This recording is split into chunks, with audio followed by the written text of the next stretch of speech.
Good morning students. तो आइए अब हम अपना लेक्चर सीरीज कंटिन्यू करते हैं। हमने 2 पार्ट सॉलिड स्टेट के कंप्लीट कर लिए थे। आज हमारा तीसरा लेक्चर सीरीज है सॉलिड स्टेट का। तो आई होप आप लोगों ने उसको एंजॉय किया होगा। तो मैं फटाफट रिवाइज करा देता हूँ। देखिए, लास्ट क्लास में हमने क्या डिस्कस कर लिया था।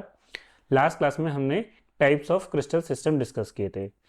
याद है आपको? क्रिस्टल सिस्टम 7 क्रिस्टल सिस्टम थे। याद है? मैंने आपको उसका शॉर्टकट तरीका भी बताया था याद रखने का। कौन कौन से थे? आपकी कंपनी का नाम याद है? CTOHRMT, मतलब क्यूबिक। फिर क्या था? टेट्रागोनल। फिर ऑर्थोरोम्बिक। HR है ना, हरियाणा एंड महाराष्ट्र। H मतलब हेक्सागोनल, R मतलब रोम्बोहेड्रल, M मतलब मोनोक्लिनिक और T मतलब ट्राइक्लिनिक। याद है ये सब आपको? इसके लेटेस्ट पैरामीटर याद होने चाहिए हम लोगों को। कैसे? क्यूबिक के मैंने आपको बताए थे। देखिए, मैं अब लिखने की उसमें नहीं, मैं आपको डायरेक्टली बता देता हूँ। क्यूबिक में क्या था? A = B = C था। फिर क्या कर रहे थे? जैसे जैसे हम नीचे आते जा रहे थे एक एक कम होता जा रहा था। टेट्रागोनल में एक बराबर नहीं था, ऑर्थोगोनल में तीनों बराबर नहीं थे। फिर मैंने कहा था रिवर्स कर लो। याद है? भाई ये याद होना चाहिए आपको, है ना, कि जैसे जैसे अब हमारा सिलेबस आगे बढ़ेगा वैसे वैसे ये पाइल अप होने लगेगा। तो कोई बैकलॉग क्रिएट ना हो, इसलिए जितना आपको पढ़ाया जा रहा है डेली के डेली आप उसे अच्छे से रिवाइज करो। और जो असाइनमेंट्स आपको दिए जा रहे हैं आप उसको सॉल्व करो, ताकि बिल्कुल अप टू डेटेड रहो। ठीक है? तो ये था। फिर हमने क्या किया था? रिवर्स करना स्टार्ट किया था। क्या था? CTO हो गया था। H में क्या था? एक बराबर नहीं था। फिर रोम्बोहेड्रल में तीनों बराबर थे, जबकि मैंने आपको कहा था क्यूबिक और रोम्बोहेड्रल दोनों एक जैसे ही है। बस अंतर क्या है कि उसके भी A B C बराबर होते हैं, अल्फा बीटा गामा बराबर होते हैं। लेकिन क्यूबिक के ये एंगल्स 90 डिग्री के होते हैं, और जबकि रोम्बोहेड्रल में ये तीनों एंगल्स 90 डिग्री के नहीं होते। फिर आया था मोनोक्लिनिक। और क्या था? HR रोम्बोहेड्रल हो गया। हाँ। और फिर क्या था आपका? मोनोक्लिनिक। और मैंने कहा था लास्ट के दो दो हैं ये, मोनोक्लिनिक और ट्राइक्लिनिक। ये सबसे ज़्यादा क्या है? Asymmetrical crystal system. इसमें तीनों एज लेंथ बराबर नहीं होती, है ना। और एंगल्स में मोनोक्लिनिक में beta is not equal to 90, और ट्राइक्लिनिक में तो कुछ भी बराबर नहीं होता और कोई भी 90 डिग्री के बराबर नहीं होता। फिर मैंने आपको कहा था टाइप्स ऑफ यूनिट सेल, है ना, उसके लिए मैंने आपको कंपनी का फ़ोन नंबर बताया था, अगर आपको याद हो तो। अरे 324 11 21, ये सबको जोड़ते तो आप कितना आ रहा था? 14। और ये क्या थे हमारे? 14 ब्रेवियस लेटिसेस, है ना। और इसी को मिला के 14 ब्रेवियस लेटिसेस और क्रिस्टल सिस्टम को मिला के क्या बन रहे थे हमारे? Point group. तो हमारे पास 32 क्रिस्टलोग्राफिक पॉइंट ग्रुप थे। ठीक है? और यही क्रिस्टलोग्राफिक पॉइंट ग्रुप और ये मिला के क्या बनाते थे हमारे? Space group. ठीक है? तो ये कितने स्पेस ग्रुप थे टोटल? हमारे पास 208। ठीक है? चलिए, तो आज हम जो डिस्कस करने जा रहे हैं, अब हम इसका नेक्स्ट पार्ट, जो अब हमारा सॉलिड स्टेट का मेन कैलकुलेटिव पार्ट आता है, वो हम यहाँ पे आज डिस्कस करेंगे। तो चलिए स्टार्ट करें। तो आइए अब हम डिस्कस करते हैं हमारा नेक्स्ट पार्ट। तो सबसे पहले हेडिंग लिखिए, एक सेकेंड, क्या हो रहा है ये? हाँ, सबसे पहले हेडिंग लिखिए calculations of number of particles. Calculation of number of particles. सबसे पहले हम ये सीखेंगे कि हम एक क्यूब में, है ना, हम पूरे सॉलिड स्टेट में हमारा जो सिस्टम है वो क्यूबिक सिस्टम मानते हुए चलेंगे। A = B = C, alpha beta gamma बराबर 90 डिग्री। क्यूबिक सिस्टम, क्योंकि ये मोस्ट कॉमन होता है इसलिए हम इसको लेके चलेंगे। तो calculation of number of particles. देखिए, मैं अगर क्यूब बनाऊँ, मैं आपको एक क्यूब बना रहा हूँ, आप इसको ध्यान से देखना। और मेरा हमेशा पर्सनल रिकमेंडेशन ये रहता है कि जब भी आप ड्रॉ करो, है ना, फिगर्स को, तो थोड़ा सा अच्छे से बड़ा बना के ड्रॉ किया करो, ताकि थोड़ा क्लैरिटी रखे। ये चीटी मार डायग्राम मत बना करो छोटे छोटे बनाने के लिए। ठीक है?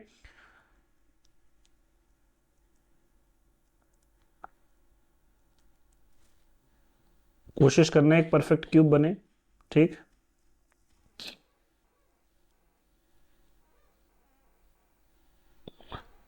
ये देखिए, ये हो गए। ये आपका एक क्या हो गया? क्यूब हो गया।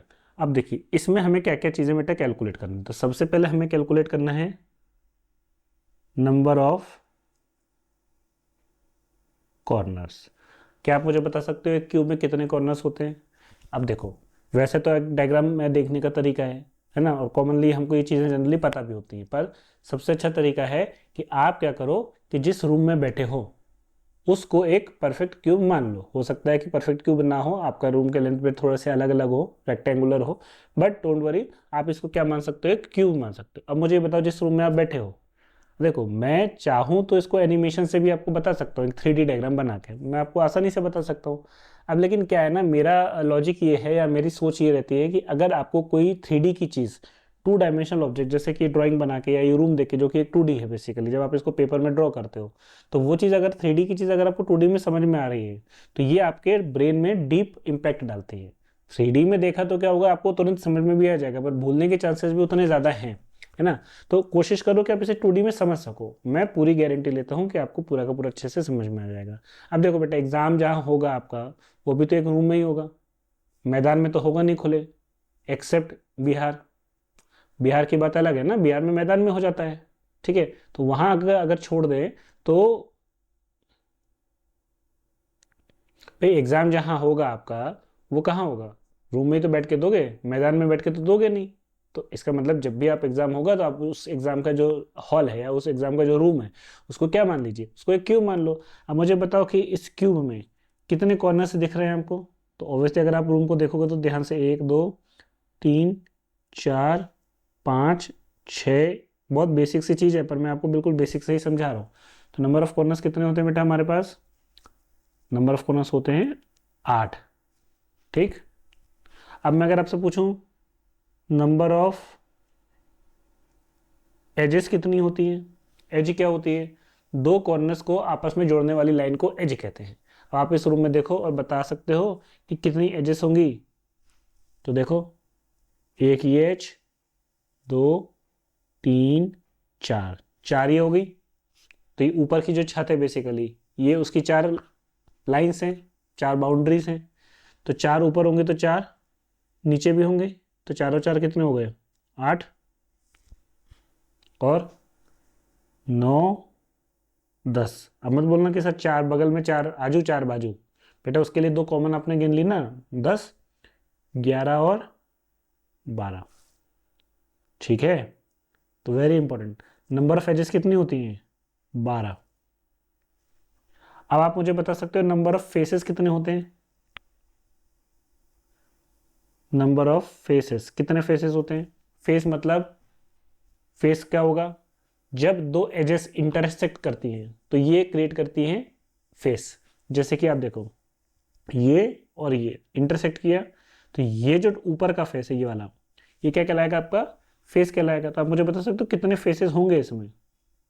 तो इसको भी गिनना कोई बहुत बड़ी चीज़ नहीं है। तो ये देखो, ये ऊपर की छत, नीचे की छत, आप जिस रूम में बैठे हो उसी को विजुलाइज करो, ऊपर की छत और नीचे की छत, लेफ्ट राइट, आगे और पीछे। तो टोटल नंबर ऑफ फेसेस कितने हो जाएंगे, 6। अच्छा, कभी कभी मैं ये सवाल पूछता हूँ तो बच्चे इसमें भी सोचने लगते हैं। अगर मैं बोलूँ नंबर ऑफ फेसेस इतने हैं, तो बताओ नंबर ऑफ फेस सेंटर कितने होंगे। भाई फेस, हर फेस का एक, भाई सेंटर तो हर हर चीज़ का एक ही होता है ना। तो फेस कितने हैं, 6। तो फेस सेंटर भी कितने होंगे, 6। समझ में आ रहा है। अरे हर फेस का एक ही तो सेंटर होगा, किसी भी चीज़ का एक ही तो सेंटर होता है। नंबर ऑफ एज सेंटर कितने होंगे बताओ, है ना, 12। लेकिन अब मैं अगर आपसे पूछूं number of body centre BC, तो पूरी बॉडी का एक ही सेंटर होगा जो क्यूब के बिल्कुल बीच में होगा, सेंटर पॉइंट पे ये होगा इसका बॉडी सेंटर। बोलो ठीक है। और बता दीजिए नंबर ऑफ बॉडी डायगोनल्स कितने होंगे। बॉडी डायगोनल समझते हो, एक कॉर्नर से लेके अपोजिट कॉर्नर तक की लेंथ को बॉडी डायगोनल कहते हैं। कितने होंगे सोचो। मुझे लग रहा है आप लोगों को 8 आ रहा होगा, किसी को 2 आ रहा होगा, है ना। लेकिन इसका सही जवाब क्या है, इसका सही जवाब है 4। कैसे, अरे आप देख लो ना, आप अपने रूम का कोई भी एक कॉर्नर पकड़ लो, मान लो उस कॉर्नर से लेके इस कॉर्नर तक, फिर उसके कॉर्नर से लेके यहाँ तक, फिर यहाँ से लेके वहाँ तक, और यहाँ से लेके वहाँ तक। बोलोगे सर ये तो आपने ऐसे बता दी, यहाँ से लेके वहाँ तक, वहाँ से लेके यहाँ तक, दिल्ली से बम्बई तक, बम्बई से बड़ौदा तक, पता नहीं कब तक, है ना। तो ये नहीं, तो एक सिंपल सा लॉजिक है। फेस डायगोनल आपको समझ में आया क्या है ना। मुझे ऐसा लग रहा है शायद गाना बन गया था। आप ऐसे सोचो कि ये जो डायगोनल है ये कहाँ से पास हो रहा है, ये इस एक कॉर्नर से लेके अपोजिट कॉर्नर तक पास हो रहा है।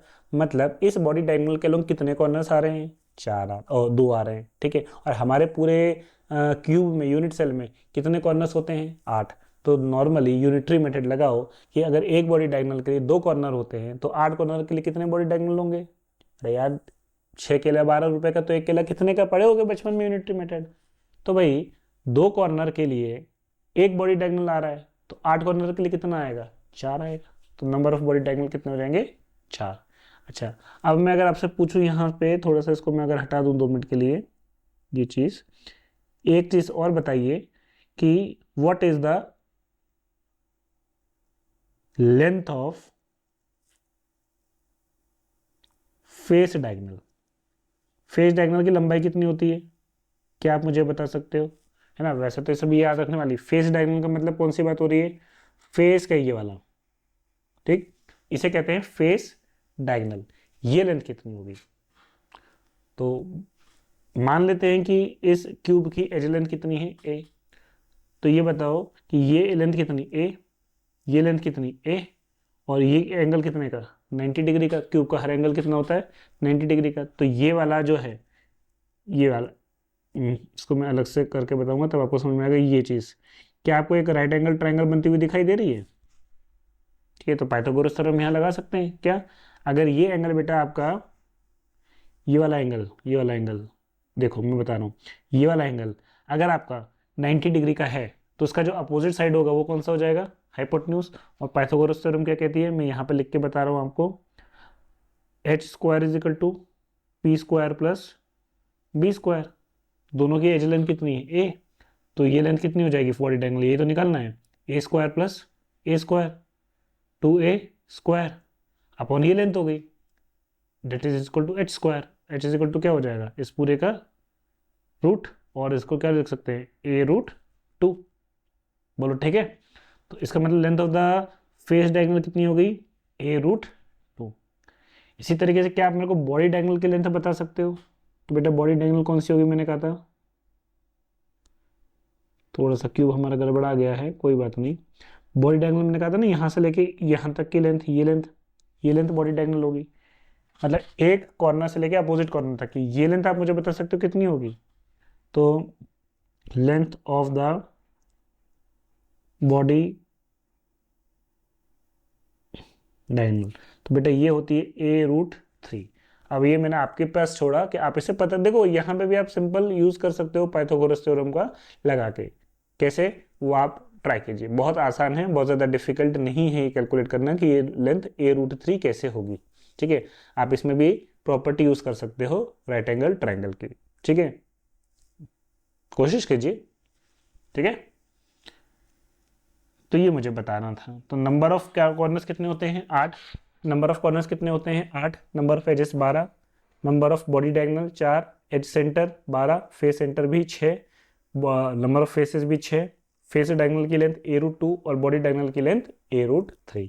ये चीज़ बिल्कुल आपको, है ना, याद ही होनी चाहिए बेटा।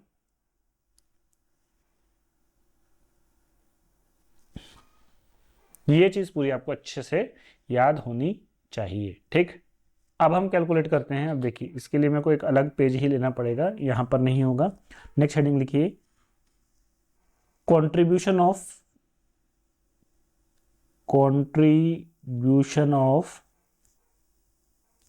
Particles, contribution of particles in a unit cell. एक यूनिट सेल में पार्टिकल का कंट्रीब्यूशन हम कैसे कैलकुलेट करते हैं। ठीक है, अब जैसे मैंने आपसे पूछा कि अगर आप इस क्यूब को, है ना, रूम को एक क्यूब मान लो, तो इसमें कितने कॉर्नर्स होते हैं? 8। अब हर पार्टिकल जो कॉर्नर पे रखा हुआ है, तो अगर मैं आपसे पूछूं कि टोटल नंबर ऑफ पार्टिकल्स जो कॉर्नर्स पे होंगे वो कितने होंगे, तो एक जवाब ये आता है कि टोटल कॉर्नर्स 8 हैं, हर पार्टिकल जो कॉर्नर पे रखा है 8 होगा, तो नंबर ऑफ पार्टिकल्स भी कितने होंगे? 8। लेकिन ऐसा नहीं है, क्योंकि बेटा देखो ध्यान से कि आप क्या पढ़ रहे हो? Solid state. और सॉलिड स्टेट में बेसिकली क्या होता है?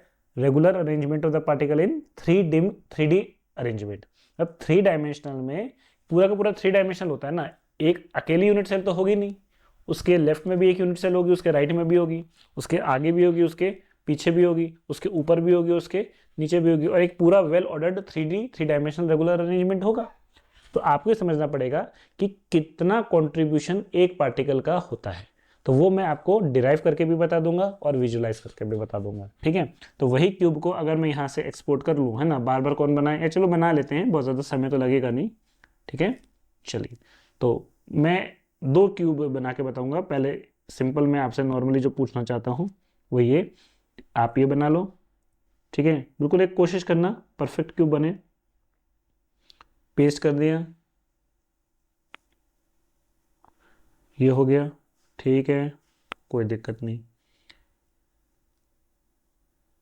जोड़ दो। कोशिश किया करो कि परफेक्ट क्यूब बन जाए आपसे।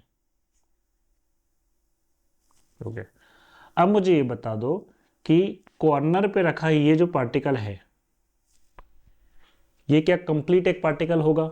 सोच के देखो, नहीं। पूरा पार्टिकल तो बिल्कुल ऐसा डॉट तो होगा नहीं, एक पार्टिकल रखा होगा इस कॉर्नर पे, उसका मतलब कंप्लीट एक पार्टिकल तो इस यूनिट सेल में है नहीं। तो मैं आपसे पूछूं कि बताओ ये पार्टिकल जो कॉर्नर पे रखा है, ये इसका कितना पोर्शन अपनी यूनिट सेल में है? मतलब बेसिकली ये चीज आपको बतानी है, ये चीज, ये कितना पार्ट है इसका? तो आपको लगा होगा सर 1/4। 1/4 नहीं है, इसको ऐसे समझो। अब मैं इसका आपको क्रॉस सेक्शन बता के बताता हूँ। देख, मैं जो बताना चाह रहा हूँ समझिए। ये एक फेस बनाया है मैंने, ठीक है। अब मुझे ये बताओ बेटा, इस कॉर्नर पे रखा जो पार्टिकल होगा यहाँ पे, ये जो कॉर्नर का पार्टिकल होगा, ये कितने यूनिट सेल को टच कर रहा होगा? तो आप देखो कि ये जो यूनिट सेल थी, बिल्कुल मैं बिल्कुल परफेक्ट बनाने की कोशिश करूंगा, तो बिल्कुल इसके बगल में भी एक यूनिट सेल होगी ऐसे जो रखी होगी, बोलो ठीक है। अब क्या होगा? जो पहली वाली यूनिट सेल थी, जो पहला वाला फेस था, इसके ऊपर भी एक यूनिट सेल होगी, बोलो ठीक है। और जो उसके बगल में रखी थी उसके ऊपर भी एक होगी, तो कितनी हो गई? 4। 4 यूनिट सेल हो गई। लेकिन ये तो आपको ऐसा लग रहा है कि केवल क्रॉस सेक्शन ही है, आपको नहीं लग रहा ये। तो 4 तो ये हो गई, और 4 इसके ऊपर चिपका दो। 3D में ये एक है, 4 इसके ऊपर चिपका दो, तो ये पार्टिकल पूरा क्या हो जाएगा? ढक जाएगा। तो कहने का मतलब ये जो कॉर्नर पे रखा पार्टिकल है, जरा सोच के देखो, एक 3D में कितने यूनिट सेल के साथ टच कर रहा होगा? 8 के साथ। समझ में आया? पहला जो फेस है उसके कॉर्नर का रखा इसके बाजू के साथ, इसके ऊपर और इसके ऊपर, और 4 आगे से लगा दो। समझ में आया? टोटल कितनी यूनिट सेल हो गई बेटा? 8 यूनिट सेल, 8 यूनिट सेल हो गई। हाँ, तो कॉर्नर पे रखा पार्टिकल टोटल कितने यूनिट सेल के लिए कॉमन है? 8 के लिए। तो मुझे ये बताओ कि अपनी ही यूनिट सेल में उसका कंट्रीब्यूशन कितना होगा? 1/8। भाई कॉर्नर पे रखा जो पार्टिकल है, कॉर्नर पे रखा पार्टिकल अपनी ही यूनिट सेल में कितना होगा? 1/8 होगा। क्यों? एक पार्टिकल 8 यूनिट सेल को टच कर रहा है, तो अपनी यूनिट सेल में कितनों को टच कर रहा होगा? 1/8 को। और ऐसे नंबर ऑफ कॉर्नर्स कितने होते हैं? नंबर ऑफ कॉर्नर्स कितने होते हैं? 8। तो टोटल पार्टिकल्स कितने हो जाएंगे? तो एक कॉर्नर पे रखा कितना पार्टिकल है इफेक्टिव? 1/8। और टोटल कॉर्नर्स कितने हैं? 8। तो 1/8 इंटू 8 इज इक्वल टू कितना आ गया? 1। ठीक है, तो ये चीज़ ध्यान रखिएगा। Number of particles in corner कितना होगा? 1। कॉर्नर पे रखे पार्टिकल का कंट्रीब्यूशन अपनी ही यूनिट सेल में टोटल कितना होगा? 1 होगा। ठीक है, अब मुझे ये बताओ, अगर मैंने पार्टिकल को बॉडी सेंटर पे रखा है, तो ये कितने यूनिट सेल पे कॉमन होगा? तो सोचो एक यूनिट सेल है, उसके बीच में एक पार्टिकल रखा है, तो ये तो यूनिट सेल के अंदर है, तो ये तो किसी और यूनिट सेल के साथ टच नहीं करेगा, तो पूरा का पूरा कंप्लीट पार्टिकल होगा इसके अंदर। तो इसका मतलब क्या हो जाएगा? Number of particles in body centre कितना होगा? 1। कंट्रीब्यूशन पूछे तो number of particles in corner 1 होगा। कंट्रीब्यूशन कॉर्नर वाले एटम का कितना होता है? 1/8। बॉडी सेंटर का कितना होता है? 1। इसी तरीके से क्या आप मुझे number of particles present in face centre बता सकते हो कितना होगा?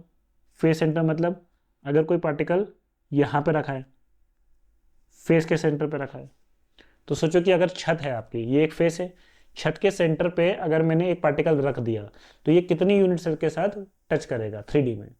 तो अगर एक छत के ऊपर एक पार्टिकल, छत के फेस सेंटर पे एक पार्टिकल है, तो इसके ऊपर एक यूनिट सेल होगी, वो कॉमन होगा। तो जब मैं छत के ऊपर एक और यूनिट सेल रख दूंगा, तो क्या ये पार्टिकल पूरा ढक जाएगा? बोलो हाँ या ना? अरे बोलो ढक जाएगा। पार्टिकल को अगर मैं छत के सेंटर पे रख दूं, तो ऐसे सोचो कि इस पार्टिकल को ढकने के लिए कितनी यूनिट सेल लगेंगी? 2 लगेंगी। कैसे? एक सेंटर पे रखा है और एक इसके ऊपर रखा है, ढक जाएगा। आजू बाजू से तो कोई पार्टिकल इसको टच कर ही नहीं रहा है, तो कितना कंट्रीब्यूशन होगा? कितने यूनिट सेल को टच करेगा? फेस पे रखा, फेस सेंटर पे रखा पार्टिकल 2 को। तो अपनी ही यूनिट सेल में इसका कंट्रीब्यूशन कितना होगा? 1/2। और ऐसे कितने फेसेस होते हैं? 6। तो total number of particle in face centre will be equal to 3। समझ आया? फेस पे रखा पार्टिकल अपने ही यूनिट सेल में कितना होता है? हाफ होता है, मतलब आधा पार्टिकल होता है। आधा एक यूनिट सेल में होगा, आधा दूसरे यूनिट सेल में होगा। इसको चाहो तो अभी मैं रुक जाओ, 3D में भी विजुअलाइज करवा दूंगा आपको, कोई दिक्कत नहीं है। समझ में आ रहा है आपको?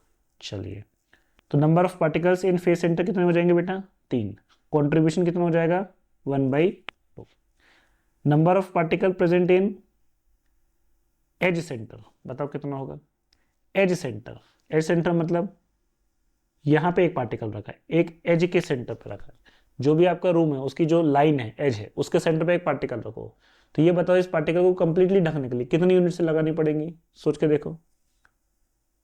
तो आप देखो ये वाला जो केस मैंने लिया था, अगर मैंने, या इसको छोड़ो, आप नॉर्मली ऐसे विजुअलाइज कराओ।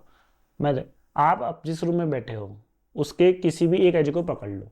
अब मैं आपको गिनाता हूँ कि कितना, आप खुद सोचो कितनी यूनिट सेल लगेंगी इसको कंप्लीटली ढकने के लिए। तो एक यूनिट सेल जिसमें, जो रूम जिसमें आप बैठे हो उसका एक एज इमेजिन किया, उसके सेंटर पे एक पार्टिकल रख दो। अब ये पार्टिकल दिख रहा है आपको। अब सोचो जो आपका रूम है इसके बगल में एक रूम होगा, वो उसका, उसकी बाउंड्री भी इसको टच कर रही होगी, तो 2 यूनिट सेल हो गए। क्या पार्टिकल दिखना बंद कर दिया? नहीं। क्या करो, इस रूम के बाजू में एक रूम और आगे से 2 रूम। ये समझ में आया? ये समझ में आया? जैसे ऐसे सोचो, ये एक फेस है, बॉटम फेस, इसके सेंटर पे एक पार्टिकल रखा है, तो इसके राइट पे भी एक होगा, 2 हो गए। लेकिन अभी भी ये दिख रहा है, दिख रहा है ना? तो 2 ये हैं और 2 ऊपर से रख दो, तो ये पार्टिकल पूरा का पूरा क्या हो जाएगा? छिप जाएगा। तो कितने यूनिट से लगेंगे इसको कंप्लीटली ढकने के लिए? 4। तो बेसिकली अपने ही यूनिट सेल में इसका कंट्रीब्यूशन कितना होगा? 1/4। और टोटल एज कितनी होती है एक यूनिट सेल में? 12। तो 12 इंटू 1/4 कितना हो गया? 3। तो वेरी इंपॉर्टेंट, एज सेंटर पे रखा भी कितना होगा? 3। कंट्रीब्यूशन कितना होगा अपनी यूनिट सेल में? 1/4। ठीक है, चलिए। तो ये चीज हमेशा आपको, देखो बेटा बार बार क्या होना, ये चीज आपको गिनवानी ना पड़े, ये मैं यहाँ पे इसलिए कोशिश कर रहा हूँ कि आपको यहाँ पे समझ में आ जाए। क्यों? क्योंकि आगे चल के जब आप न्यूमेरिकल्स करोगे और चीजें थोड़ा एडवांस लेवल पे जाएंगी, तो क्या होगा, स्मूथ फ्लो के लिए कि हमारा थोड़ा आसानी से हो, ये डेटा आपको याद होना चाहिए, है ना? ये डेटा गड़बड़ कर दोगे तो फिर दिक्कत है। ठीक है, तो मैं आपको यहाँ पे फिर से लिख दूं, कॉन्ट्रीब्यूशन वाला फैक्टर, कंट्रीब्यूशन वाला फैक्टर। तो देखो, कॉर्नर का 1/8 इंटू कॉर्नर लिख रहा हूं। एक काम करता हूं, number of particle z is equal to 1/8 into corner, तो आपको समझ में आ जाएगा कॉर्नर का कंट्रीब्यूशन 1/8 होता है, मल्टीप्लाई बाय जितने कॉर्नर्स होते हैं वो, plus 1/2 into face centre, plus 1/4 into edge centre, plus 1 into body centre. हो गया? ये चीज आप हमेशा ध्यान रखो। अब हमने 3 यूनिट सेल पढ़ी थी, बेसिकली 2 पढ़ी थी। एक प्रिमिटिव यूनिट सेल जिसमें को हम सिंपल क्यूबिक भी कहते हैं, जहां पार्टिकल्स केवल कहां प्रेजेंट होते हैं? कॉर्नर्स पे। और एक पढ़ी थी centred unit cell, BCC, body centre, face centre और एक एंड सेंटर। एंड सेंटर बहुत ज्यादा हमारे काम के लिए नहीं है, हमारे लिए काम के लिए 3 ही यूनिट सेल हैं। पहली SCC unit cell, simple cubic unit cell. ये सिंपल क्यूबिक यूनिट सेल में क्या होता है, मैंने आपको बताया था, सिंपल क्यूबिक यूनिट सेल में जो एटम्स होते हैं ये कहाँ प्रेजेंट होते हैं? Atoms are present at corners. तो अभी अभी हमने सीखा कि कॉर्नर पे अगर कोई एटम्स प्रेजेंट होगा तो अपने ही यूनिट सेल में टोटल उसका कंट्रीब्यूशन कितना होगा? 1/8। और ऐसे कितने कॉर्नर्स होते हैं? 8। तो जो z आता है, z इफेक्टिव, इसे एक नाम देते हैं हम, z इफेक्टिव। इफेक्टिव मतलब इफेक्टिवली कितने एटम्स हैं, तो क्या बोलोगे? 1/8 into number of corners, that is 1। तो सिंपल क्यूबिक यूनिट सेल में particles are present only at the corners, और total number of particles effectively in a unit cell of SCC कितना होगा? 1 होगा। तो ये ध्यान रखना, सिंपल क्यूबिक यूनिट सेल का z इफेक्टिव कितना होता है? 1। दूसरा, BCC यूनिट सेल, अच्छा, एक चीज ध्यान रखना, सिंपल क्यूबिक यूनिट सेल में एक अगर छोटी सी चीज पूछूं, जो एक एटम कॉर्नर पे रखा है और जो दूसरा एटम दूसरे कॉर्नर पे रखा है, क्या ये दोनों एटम आपस में एक दूसरे को टच करेंगे? तो मुझे पता है आधे से ज्यादा जनता बोलेगी नहीं करेंगे। क्यों? क्योंकि जनरली जब आप बनाते हो तो आप कैसे बनाते हो, पार्टिकल को ऐसे रखते हो, है ना, ये ऐसे रखोगे कॉर्नर्स पे, ठीक है, ऐसे दिखाते हैं जनरली हम। लेकिन ध्यान रखिएगा बेटा, हम चैप्टर कौन सा पढ़ रहे हैं, हम सॉलिड स्टेट पढ़ रहे हैं, और सॉलिड स्टेट की तो प्रॉपर्टी ही है क्या, कि एटम्स हमेशा क्या होते हैं, पास पास होते हैं, और सारे एटम्स एक दूसरे को टच करते हैं। अगर दूरी बढ़ जाएगी तो फिर वो सॉलिड स्टेट रहेगा नहीं। तो ये तो हम ऐसे दिखाने का तरीका है, लेकिन हमेशा ध्यान रखिएगा कि सॉलिड स्टेट में क्लोज पैकिंग होती है, पार्टिकल्स हमेशा एक दूसरे को टच करते ही करते हैं। तो जो कॉर्नर पे रखा एक एटम है और जो दूसरा एटम है कॉर्नर पे रखा, वो दोनों एक दूसरे को क्या कर रहे होंगे, टच। अच्छा, क्या इन दोनों के बीच की टचिंग डिस्टेंस बता सकते हो कितना होगा? भाई आप ये सोचो, यहाँ पे फिर से क्यूब बनाते हैं, फटाफट बनाए, एक सिंपल क्यूबिक बना रहा हूँ फटाफट।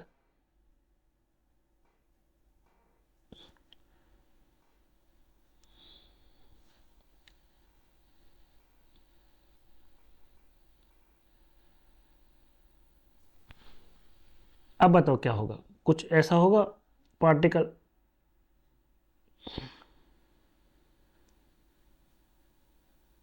है ना, अभी भी टच नहीं कर रहा बट आप समझो टच कर रहा है। ये दोनों की दूरी कितनी है, ए, और ये जो सर्कल है, ये जो पार्टिकल है, ये स्फेरिकल है, तो मान लेते हैं इसका रेडियस कितना है, आर, तो इसका भी रेडियस कितना होगा, आर, तो ए बराबर कितना हो जाएगा, 2 आर के। बोलो ठीक है। तो इसका मतलब दो पार्टिकल्स जो टच करेंगे, किसी भी दो पार्टिकल्स के जो टच करेंगे आपस में, उनके बीच की दूरी कितनी होगी, 2r। तो एक बार बताओ, मिनिमम टचिंग डिस्टेंस कितना होना चाहिए, 2r होना चाहिए। जब भी डिस्टेंस 2r होगा तभी पार्टिकल एक दूसरे को टच करेंगे, अगर ये डिस्टेंस 2r से ज्यादा हुआ तो पार्टिकल एक दूसरे को टच नहीं करेंगे।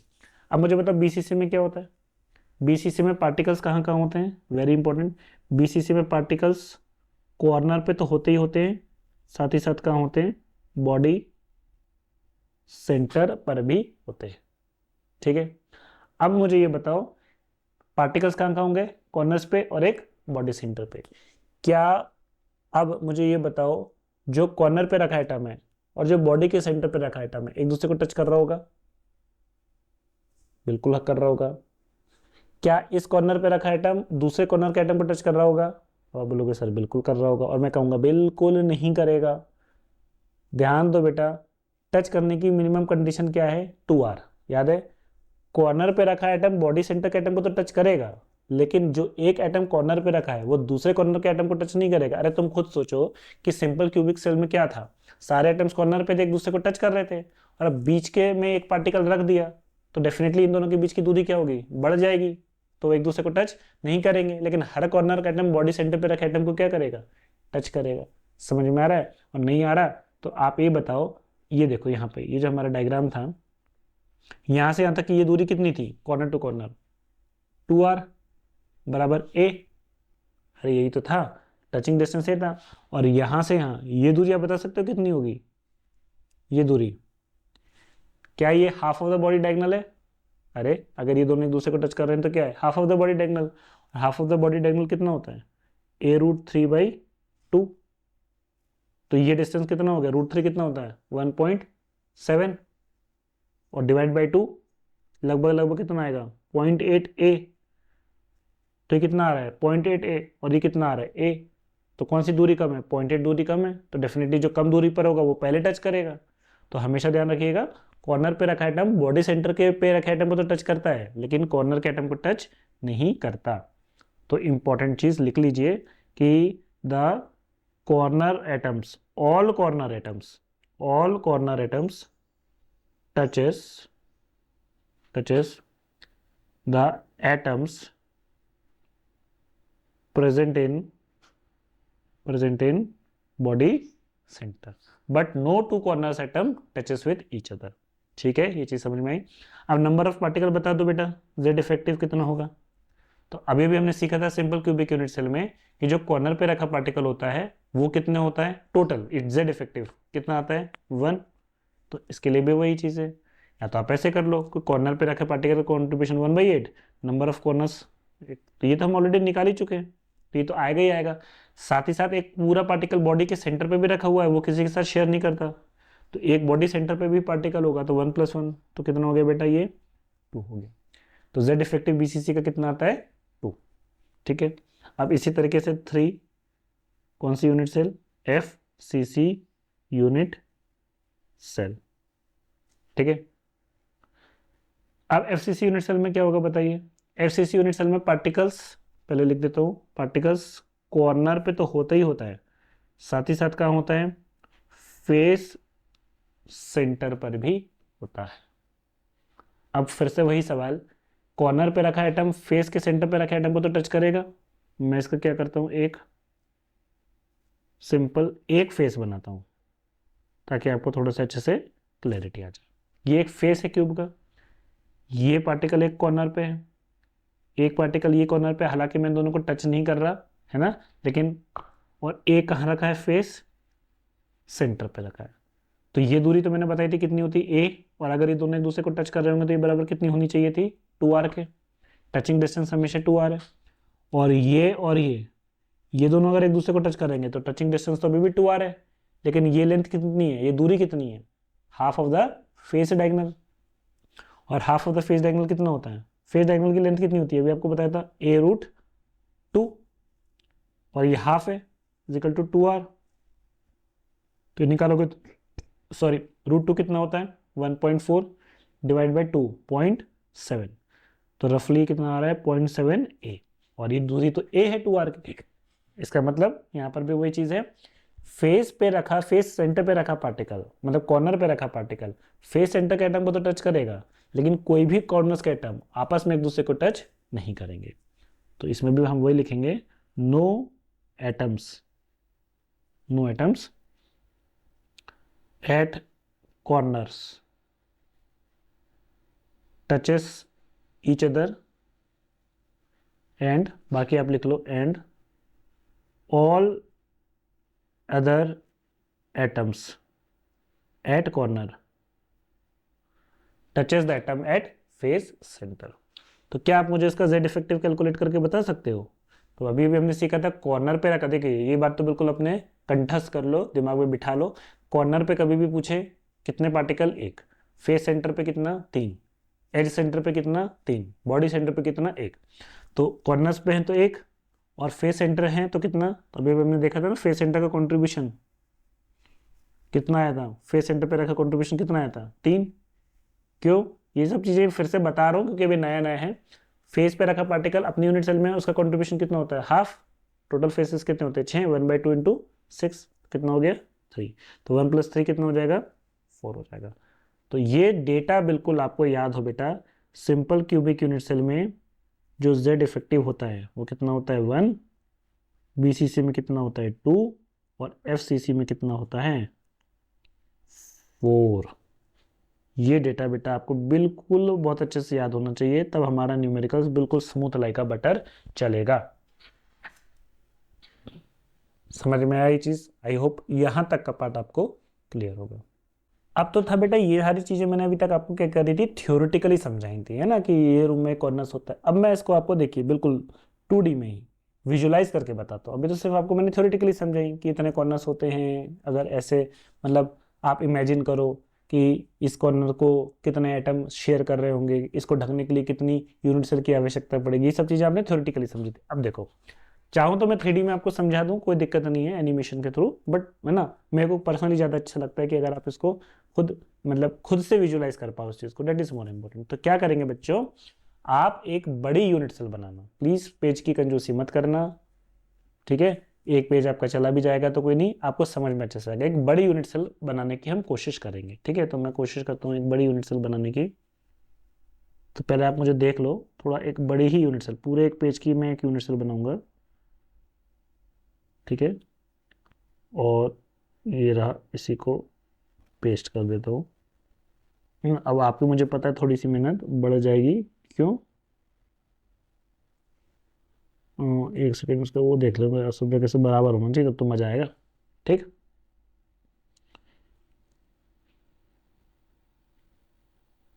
ये हो गया, ये हो गया,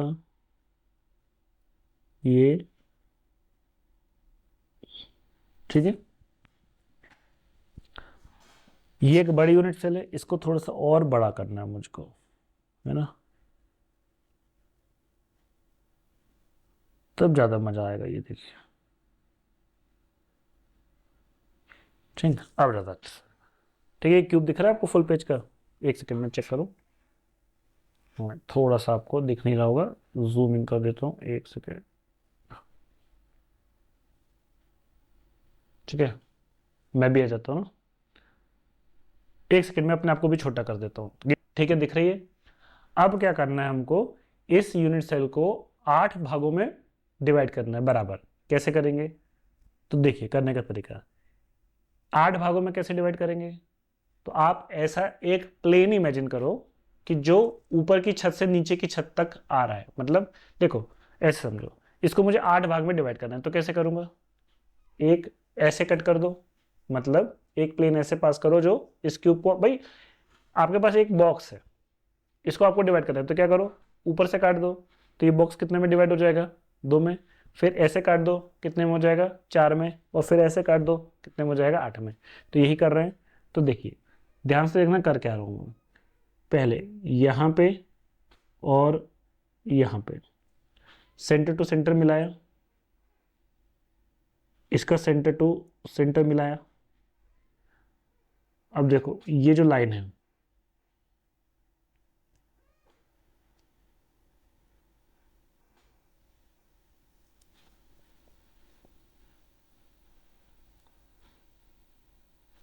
अगर आपका क्यूब परफेक्ट होगा ना बेटा, तो ये लाइन बिल्कुल परफेक्ट बनेगी। अब देखो ये टच नहीं हो रहा था, तो मेरे को तो कुछ नहीं करना था, थोड़ा सा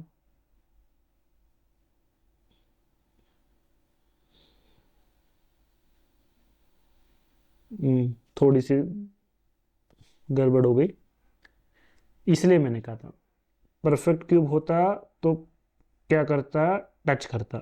ठीक, वो टच नहीं कर रहा, बट आप इमेजिन कर सकते हो कि ये टच कर रहा है। ठीक है, तो ये बताओ, ये एक बॉक्स था, तो ये वाला प्लेन ऐसे मैंने पास किया ऊपर से, कितने में डिवाइड हो गया बेटा, ये कितने में डिवाइड हो गया, ये क्यूब 2 में। समझ में आ रहा है? तो ये 2 में डिवाइड हो गया। अब देखो नेक्स्ट मैं क्या कर रहा हूँ,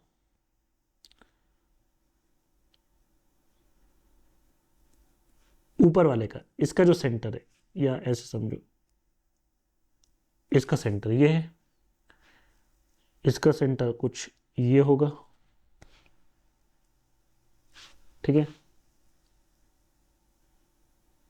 एक लाइन यहां से ड्रॉ करी, ऐसे ये जो नीचे वाला है ना, इसका सेंटर कहाँ होगा। मैं कोशिश कर रहा हूँ बेटा परफेक्ट बनाने की, तो थोड़ा सा मैं ढूंढ रहा हूँ कि बिल्कुल आपको कहीं दिक्कत ना जाए। ये यहाँ, और इसके ऊपर वाला ये वाली लाइन, इसका सेंटर कहाँ होगा, कहीं यहाँ, है ना। एग्जैक्टली तो नहीं बना, पर ठीक है। तो अब आपको क्या करना है, एक प्लेन ऐसे काटना है,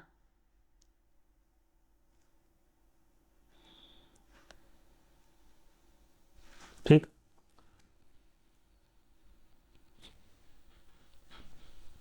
समझ पे आ रहे हो? तो अभी कितने में कट गया, तो पहले काटा ऐसे, अब काटा ऐसे 4, अब बस एक फाइनल कट यहाँ से लगाना है। तो इसके लिए कलर अब हम यहाँ पे ब्लैक यूज़ कर सकते हैं, हमारे पास कलर की तो कोई कमी है नहीं।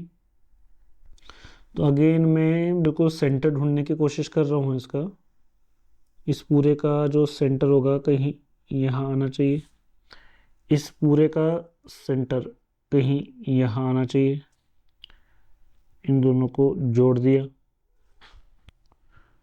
सेम चीज़ अब हम करेंगे यहाँ से लेके यहाँ तक, ये इसका सेंटर है, और यहाँ से लेके यहाँ तक ये इसका सेंटर है। तो देखो हो गया, ये हो गया, हो गया ये 8 पार्ट में डिवाइड। समझ में आ रहा है? ठीक, सही दिख रहा है, क्लियर। तो ये हो गया। अब एक काम और करना है बेटा आपको, यहाँ पे इम्पोर्टेंट जो चीज़ है मैं आपको बताने जा रहा था, वो ये करना है कि इसका जो सेंटर पॉइंट है ना, और इसका जो सेंटर पॉइंट है, ये भी आपस में आपको ज्वाइन करना है। इसको कर दो, ये आप मेरे लिए कर दो, ठीक है,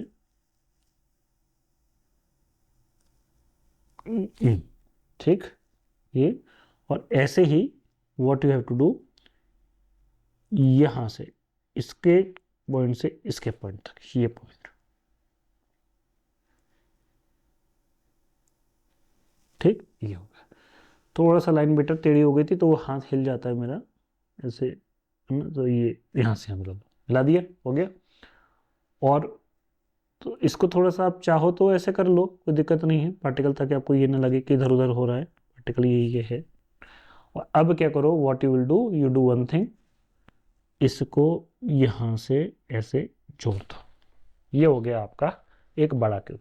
तो बेसिकली हमने क्या किया, हमने हमने क्या किया, इस पूरे क्यूब को कितने में डिवाइड कर दिया, कितने में डिवाइड कर दिया, 8 इक्वल पार्ट्स में डिवाइड कर दिया। अब देखिए बेटा, मैं आपको जो दिखाने की कोशिश कर रहा हूँ, आप इसको ऐसे देखिए, ये इसको मैं अलग कर रहा हूँ, ठीक, देखिए ध्यान से देखना,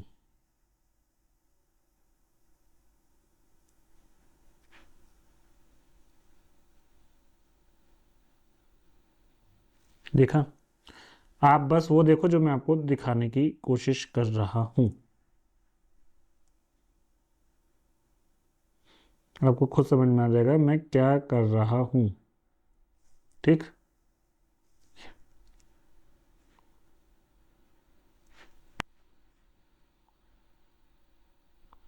ये ट्रेस कर रहा हूं बस, बेसिकली जो लाइन है ये वाली, देखा, ये आपको दिखा, देखिए, ये आपको एक ये आपको एक क्या बनता है, ये आपको क्या दिख रहा है, एक यूनिट सेल दिख रही है, एक क्यूब दिख रहा है। आप मुझे बता सकते हो ये जो मैंने अलग से शेड किया है, अलग से निकाला है, ऐसे कितने क्यूब होंगे इस बड़ी यूनिट सेल में, बताइए। तो देखिए, एक, तो ये है ही, ठीक है, एक इसके बगल में होगा ये वाला। अरे जैसे ये मैंने अलग किया, मैं लेज़र से बताता हूँ हमको, देखिए जैसे ये एक यूनिट सेल मैंने अलग करी, ऐसी एक यूनिट सेल यहाँ होगी, दो, अरे बोलो ठीक है, इसके जस्ट पीछे तीन, इसके जस्ट पीछे कितनी, चार। तो पहली यूनिट सेल जो दिखाई उसके लेफ्ट, उसके पीछे, और एक इसके पीछे, और चार ऊपर से, कौन सी, दो तीन चार हो गई, ये हो गई पाँच, ये हो गई छः, ये हो गई सात, ये हो गई आठ। समझ में आ रहा है। तो इस बड़ी यूनिट सेल में ऐसे कितनी यूनिट सेल छुपी हैं, 8 यूनिट सेल छुपी है। आप चाहो तो इनको अलग अलग निकाल सकते हो, आपको समझ में आ रहा है ना। आप जैसे यहां से ड्रॉ करोगे तो एक यूनिट सेल यहां से निकलती हुई बनती हुई दिखाई देगी आपको, समझ में आ रहा है आपको। मैं इसको हटा रहा हूं ताकि क्लैरिटी से। तो ये एक बड़ी यूनिट सेल में 8 छोटी छोटी यूनिट सेल है। अब देखो मैं आपको जो बताना चाह रहा था वो देखिए, मान लीजिए अब ये बड़ी यूनिट सेल आपके सामने है, छोटी यूनिट सेल मैंने आपको दिखा दी। मुझे बताओ इस पूरी बड़ी यूनिट सेल में अगर मैं पार्टिकल कहाँ रख दूं, बॉडी सेंटर पे यहां रख दूं, तो ये बड़ी यूनिट सेल का क्या हुआ, बॉडी सेंटर। अरे बोलो, बड़ी यूनिट सेल का क्या हुआ, बॉडी सेंटर। और बॉडी सेंटर का कंट्रीब्यूशन कितना होता है, एक। लेकिन वही ये पार्टिकल अगर इस छोटी यूनिट सेल के रेस्पेक्ट में देखें तो कहाँ प्रेजेंट है, ये उसके, ध्यान से देखोगे ये उसके कहाँ प्रेजेंट है, एक कॉर्नर्स पे। और ऐसी कितनी यूनिट सेल है, तो एक इसके बगल में, एक पीछे, एक इसके पीछे, और चार ऊपर। तो ये आप देख रहे हो, ये ऐसे कितनी यूनिट सेल होंगी टोटल, 8। ये मैंने आपको बता दिया, इसलिए मैंने कहा था कि अपनी ही यूनिट सेल एक पूरे 3D क्रिस्टल लैटिस में कितनों को टच करती है, 8 को। तो जो इस बड़ी यूनिट सेल का बॉडी सेंटर है वो इस छोटी यूनिट सेल का क्या है, कॉर्नर है। समझ में आ गया आपको, विजुअलाइज हो गया। इसलिए कॉर्नर पे रखा जो एटम्स होता है उसका कंट्रीब्यूशन कितना होता है, 1/8। ये चीज चाहता तो मैं आपको 3D एनिमेशन से बता सकता था, पर मेरा ये मोटिव था कि आप खुद विजुअलाइज करो कि किस तरीके से चीजें होती हैं, तो आपको समझ में आएगा। क्लियर। अब मुझे ये बताओ कि अगर मैं ये जो छोटी यूनिट सेल है ऐसे 2 यूनिट सेल मिला के एक यूनिट सेल बोलता, समझ में आया कि एक यूनिट सेल ये, इसके बगल में जो एक यूनिट सेल है, इस पूरे को मैं एक यूनिट सेल बोलता, तो बताओ ये पार्टिकल मेरा कहां प्रेजेंट होता, सोच के जवाब देना। समझ में आया कि अगर मैं इस बड़े यूनिट सेल को ये ऐसे मान लो, इसको मैं एक यूनिट सेल बोलता, तो ऐसे कितनी आती, 4 आती। नहीं समझ में आ रहा, 4 कैसे, एक ये वाला, ये पूरा का पूरा अभी एक होता, इसके जस्ट पीछे दूसरा होता, और 2 इसके ऊपर होते। तो मुझे ये बताओ ये पार्टिकल कहाँ है, तो आपको ये नहीं लग रहा कि ये पार्टिकल इस यूनिट सेल के कहाँ पर है, एज सेंटर पे। और ऐसी कितनी होती, 4 होती, एक ही, एक इसके पीछे और 2 ऊपर से। तो क्या होता है, ये इसका एज सेंटर होता। अब मुझे ये बताओ कि अगर मैं ये पूरा का पूरा मिला लूं, ये पूरा का पूरा एक यूनिट सेल बना लूं इसको मिला के, है ना, अब बिगड़ तो गए ये, कोई बात नहीं। ये पूरा का पूरा आप इमेजिन कर पा रहे हो, ये पूरा का पूरा ये एक यूनिट सेल होता, ये वाला। तो ऐसी कितनी यूनिट सेल होती, समझ में आ रहा है, 2, एक ये वाली और ये 4 को मिला के एक बनाया। तो ये पार्टिकल कहाँ प्रेजेंट होता है, मेरे फेस सेंटर पे। आप विजुलाइज कर पा रहे हो कि नहीं, बताइए, समझ में आ रहा है। क्यों, ये जो मैंने शेड किया हुआ है, एक ये होगी और जस्ट इसके ऊपर एक और होगी, 2 ही तो होंगी। तो ये जो पार्टिकल रखा है ये क्या आ जाएगा, इसके फेस सेंटर पे। और पूरे 8 को मिला लूं तो बॉडी सेंटर हो गया। समझ आया विजुअलाइजेशन, मतलब कहने का बड़ी यूनिट सेल के रेस्पेक्ट में ये पार्टिकल जहां रखा है वो उसका बॉडी सेंटर है। अगर ये 2 यूनिट सेल को मिला के, मतलब इस पूरे क्यूब को मैं केवल 2 पार्ट में डिवाइड कर दूं, जैसे कि मैंने ये वाले में किया है, तो ये जो पार्टिकल होगा वो उसके कहाँ आएगा, फेस सेंटर में। 4 में डिवाइड कर दूं, नीचे की हाफ, पीछे की, और 2 ऊपर की, तो ये इसके कहाँ आएगा, एज सेंटर में। और अगर एक ही सिंगल यूनिट सेल रखूं तो कितने में आएगा, कॉर्नर्स पे। तो कॉर्नर्स पे टोटल 8 यूनिट सेल के साथ शेयर करेगा तो 1/8। अगर 2 को मिला के करूंगा तो 4 के साथ शेयर करेगा जो उसका एज सेंटर होगा, तो 1/4। 4 को मिला के एक यूनिट सेल बनाऊंगा तो ये उसके फेस सेंटर पे आएगा। और ऐसे कितने यूनिट सेल लगेंगी, 2, तो 1/2। ठीक है, और पूरे यूनिट सेल को मिला के ही एक यूनिट सेल बोल रहा हूँ तो बॉडी सेंटर होगा। अब चाहे आप यूनिट सेल को छोटी समझो चाहे इतनी बड़ी समझो, है ना, इमेजिनेशन तो आपको समझ में आ ही रहा है कि हमने किस तरीके से उसको विजुअलाइज किया है। क्लियर, तो अब आई होप अब मैंने आपको ये चीज विजुअलाइज करना सिखा दी है। ठीक है, नेक्स्ट हम सीखेंगे बेटा symmetry elements in a unit cell.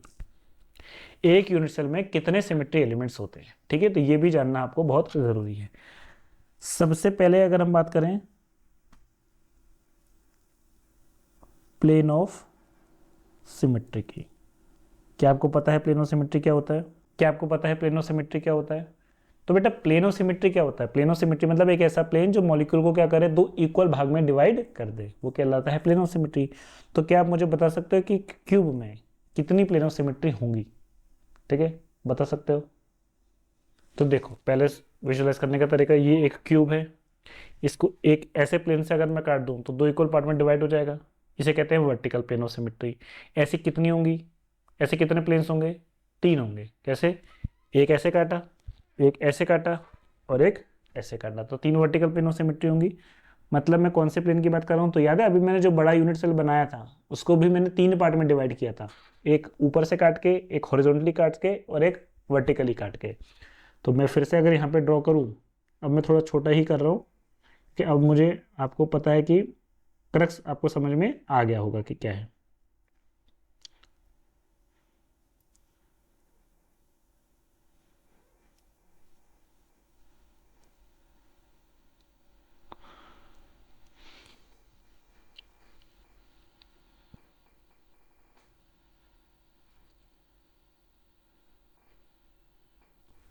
ठीक, कौन सी सिमेट्री की बात कर रहा हूँ मैं ये वाले प्लेन ऑफ सिमेट्री की बात कर रहा हूँ,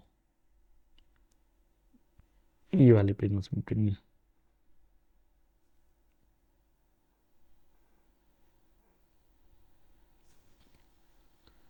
ठीक है, ये देखो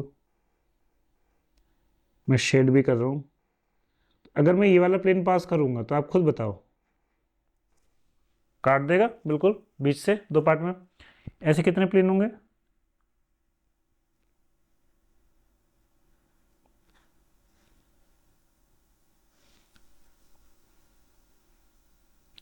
ऐसे कितने प्लेन होंगे, अरे बोलो, 3 होंगे ना। एक ये वाला, कलर ही तो चेंज करना है, हॉरिजॉन्टली काटा, और एक कौन सा, एक ये वाला जो ऊपर से काटूंगा ऐसे, एक ऊपर से, एक हॉरिजॉन्टली और एक ऐसे। तो कितने वर्टिकल प्लेन ऑफ सिमेट्री हो गए बेटा, 3, 3 सिग्मा भी। तो ये आपकी 3 प्लेन ऑफ सिमेट्री हो गई। लेकिन ये टोटल आंसर नहीं है, इसमें अभी और भी प्लेन ऑफ सिमेट्री है। ठीक है, कैसे, कौन कौन सी प्लेन ऑफ सिमेट्री? तो ये 3 वर्टिकल प्लेन ऑफ सिमेट्री समझ में आया। तो ये होता है जिसे हम कहते हैं vertical plane of symmetry, vertical plane of symmetry. एक प्लेन और भी ऐसा है, देखिए ध्यान से।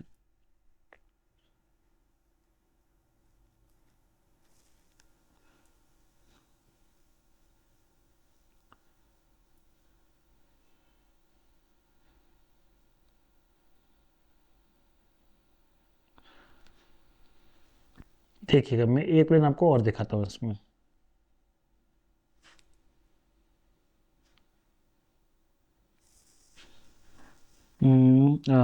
एक सेकेंड देखिए, मैं जो आपको दिखाना चाह रहा हूँ वो कौन सा प्लेन है, आप इसको ऐसे समझो। ये देखिए, आपको ज़्यादा थोड़ा बेटर समझ में आएगा। ओके, बड़ा हो गया। ये प्लेन दिख रहा है अब आपको?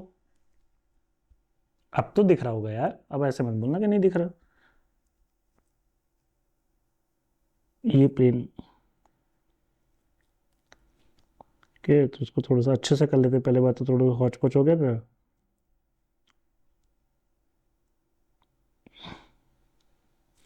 बड़ा भी था तो हमने कहा यार कब तक करेंगे उसको। ये प्लेन दिख रहा है आपको? अब ऐसा नहीं लग रहा इस प्लेन ने क्या किया, ऊपर वाले पार्ट और नीचे वाले पार्ट को बिल्कुल इक्वली डिवाइड कर दिया। तो ये वाला जो प्लेन है ये मेरा क्या, कौन सा कहलाता है? ये वाला प्लेन मेरा कहलाएगा डायगोनल, डायगोनल प्लेन। क्या आप मुझे बता सकते हो ऐसे कितने डायगोनल प्लेन होंगे ये वाले? तो 2 तो मैंने आपको दिखाई दिए थे। क्या आप इमेजिन कर पा रहे हो कि ऐसे कितने डायगोनल प्लेन होंगे? तो देखो, नहीं कर पा रहे तो कोई बात नहीं, मुझे ये बताओ कि ये जो प्लेन मैंने बताया है, ये जो प्लेन मैंने बनाया है, ये किस पर टिका हुआ है? ये प्लेन, भाई ये प्लेन है ना, तो ये किस पर टिका हुआ है? तो आपको ऐसा नहीं लग रहा कि ये वाला जो प्लेन है ये 2 एजेस पे टिका हुआ है? इस क्यूब के 2 एजेस पे तो ये प्लेन टिका हुआ है। ठीक है, तो ऐसे सोच लो कि ये जो डायगोनल प्लेन है इसको टिकाने के लिए कितनी एजेस की जरूरत पड़ रही है? 2 की। और एक पूरे क्यूब में कितनी टोटल एजेस होती हैं? 12। तो इसका मतलब एक प्लेन को टिकाने के लिए 2 एज लग रहे हैं, तो 12 एज से ऐसे कितने प्लेन टिक सकते हैं? 6। सिंपल सा लॉजिक है यार, है ना? तो ऐसे कितने प्लेन्स होंगे टोटल आपके? 6 डायगोनल प्लेन होंगे। तो total plane of symmetry, total plane of symmetry कितनी होंगी? 3 vertical plane plus 6 diagonal plane. Total कितने हो गए? 9 हो गए। क्लियर? चलिए, तो पहले हो गया प्लेन ऑफ सिमेट्री। दूसरी होती है बेटा आपकी axis of symmetry. Axis of symmetry मतलब एक ऐसी एक्सिस जिसके अलोंग जब हम एक पर्टिकुलर एंगल थीटा से रोटेट करें तो हमें इक्विवेलेंट कॉन्फ़िगरेशन मिले या इक्विवेलेंट स्ट्रक्चर्स मिले। जैसे कि फॉर एग्जांपल आप लोगों ने ग्रुप थ्योरी में भी शायद पढ़ा होगा, नहीं भी पढ़ा होगा तो मैं बहुत सिंपल से एग्जांपल से आपको समझा रहा हूँ। जैसे वाटर का एक एग्जांपल ले सकते हैं। आपको पता है वाटर का स्ट्रक्चर क्या होता है? बेंट। अब मुझे ये बताओ कि अगर मैं यहाँ से ये एक ऐसी एक्सिस पास करूँ, ठीक है, और अगर मैं इसको 180 डिग्री से घुमा दूँ तो क्या होगा? तो ये वाला एच यहाँ चला जाएगा, ये वाला एच यहाँ चला जाएगा। क्या इस कॉन्फ़िगरेशन में और पहले वाले कॉन्फ़िगरेशन में कोई अंतर है? नहीं। इसको बोलेंगे इक्विवेलेंट कॉन्फ़िगरेशन। और फिर अगर 180 डिग्री से घुमा दूँ तो हमें आइडेंटिकली वही स्ट्रक्चर मिल जाएगा जो हमने सबसे पहले स्टार्टिंग करी थी। तो एक्सिस ऑफ सिमेट्री को डिफाइन ऐसे करते हैं कि कितने बार हम उसको एक पर्टिकुलर एक्सिस से घुमाएं ताकि हमें क्या मिल जाए? आइडेंटिकल वही मॉलिक्यूल मिल जाए जो हमने स्टार्ट किया था। लेकिन हर रोटेशन या हर सिमेट्री ऑफ एक्सिस उसकी क्या जनरेट करनी चाहिए? एक इक्विवेलेंट स्ट्रक्चर होने चाहिए, अलग अलग स्ट्रक्चर नहीं होने चाहिए। मान लो यहाँ पे एच ना होके क्या होता? Cl होता मान लो। तो अगर मैं 180 डिग्री से घुमाता तो ये एक सिमेट्री ऑपरेशन नहीं कहलाता। क्यों? क्योंकि ये इंडिस्टिंग्विशेबल, ये तो डिस्टिंग्विशेबल हो गए। क्या ये इक्विवेलेंट हो गए? नहीं, क्योंकि H और Cl क्या हो चुके हैं? अपनी पोजीशन इंटरचेंज कर चुके हैं। ये इक्विवेलेंट कन्फर्मेशन नहीं है, क्योंकि H आइडेंटिकल थे तो चाहे उसको लेफ्ट रखो या राइट रखो कोई फर्क नहीं पड़ता। तो इसका मतलब कितने बार रोटेट करने से हमें आइडेंटिकली वही मॉलिक्यूल मिला? 2 बार। तो इस एक्सिस को हम क्या कहेंगे? C2। अगर मैं BF3 का एग्जांपल लूं, है ना, तो BF3 में मैं अगर एक ऐसी एक्सिस पास करूं जो बिल्कुल आपके स्क्रीन के परपेंडिकुलर जा रही है और इसको रोटेट कर दूं 120 डिग्री से, तो बताओ अगर मैं इसको नंबरिंग दे दूं 1, 2 और 3, तो बताओ 1 कहाँ चला जाएगा? 2 में, 2 कहाँ चला जाएगा? 3 में, 3 कहाँ चला जाएगा? 1 में। तो क्या अभी भी फ्लोरीन की पोजीशन चेंज हुई? नहीं। तो ये स्ट्रक्चर भी क्या कहलाएगा? Equivalent structure. तो कितने बार घुमाने से मुझे वापस वही मिल जाएगा? 3 बार। क्यों? एक बार घुमाऊंगा तो ये यहाँ 2 पे जाएगा, दूसरी बार घुमाऊंगा तो ये 3 पे जाएगा, और तीसरी बार घुमाऊंगा तो वापस मेरे को वो ये 1 पे आ जाएगा। लेकिन इस पूरे रोटेशन के दौरान हर स्ट्रक्चर क्या है? इक्विवेलेंट स्ट्रक्चर है। तो ये हमारी कौन सी एक्सिस होगी? हमारी C3। ठीक है।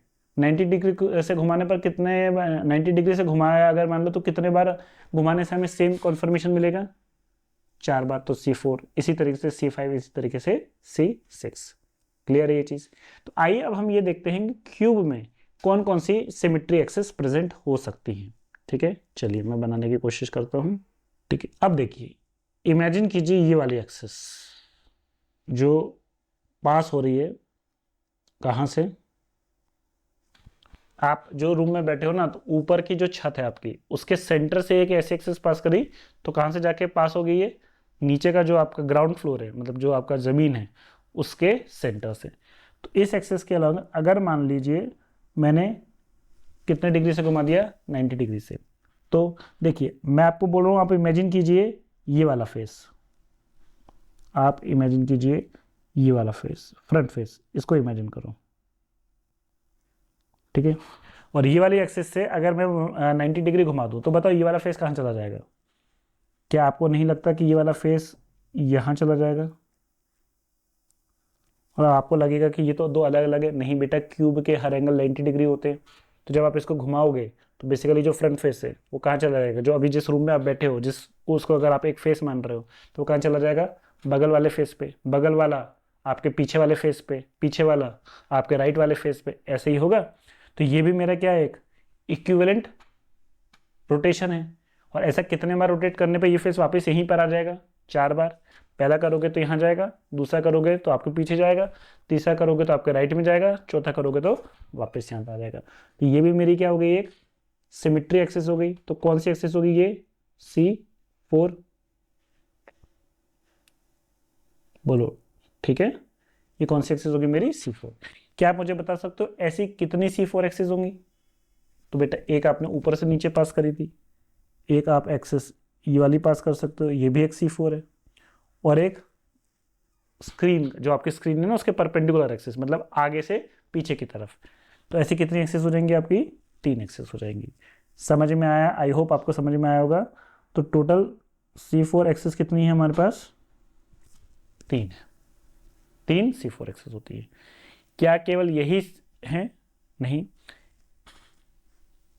एक इसमें बेटा C3 एक्सिस भी होती है। क्या आप मुझे खोज के बता सकते हो कि इस क्यूब के अंदर C3 एक्सिस कहां से पास होगी? क्या आप मुझे खोज के बता सकते हो? नहीं? तो एक काम करते हैं, इसके लिए आप ऐसे इमेजिन करो। पहले मैं बता देता हूं, इसको थोड़ा समझना हो सकता है आपके लिए डिफिकल्ट हो, पर कोई बात नहीं।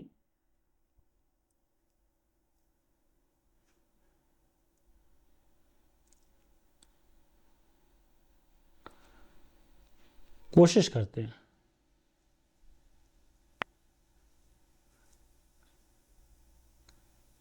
ये क्या है